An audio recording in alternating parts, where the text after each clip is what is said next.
உனக்கு ஒரு திறப்பை உண்டு பண்ணுகின்றேன். உன் சத்துருக்களுக்கோ ஒரு முடிவை நான் கட்டளையிடப் போகின்றேன். நான் கர்த்தர், நான் மாறாதவர். எகிப்து தேசத்தின் புறப்பட்ட நாளில் காண செய்த அதே அதிசயம் யாதெனில், இஸ்ரவேல் புத்திரர்களுக்கு ஒரு திறப்பையும் ஒரு வழியும் உண்டாக்கினேன். பின்தொடர்ந்து வந்த சத்துருக்களுக்கு ஒரு முடிவு அன்றைய தினமே உருவாக்கப்பட்டது.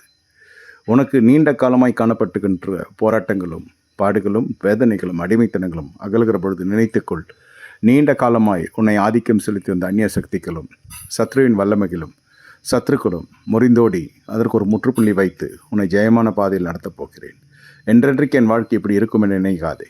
சீக்கிரத்தில் உன்னை நான் பெரிய ஜாதியாய் மாற செய்வேன். அதற்கேற்ற வழிகளை நான் உண்டாக்கியிருக்கிறேன். நான் என் இறுதிக்கேற்ற மெய்ப்பனை எழுப்பியிருக்கிறேன். அவர்கள் உங்களை நல்ல வழியில் நடத்துவார்கள் நீ வாசிக்கவில்லையோ? மோசே எழுப்பின பிறகு இஸ்ரவேல் புத்திரர்களுடைய வாழ்க்கை மாறினது. அதேபோல் உனக்கென்று எழுப்பப்பட்ட தலைமைத்துவம் வாழ்நாளை மாற்றியிருக்கிறது. கைவிடுகிறதில்லை என்று கர்த்தர் சொல்லுகிறார்.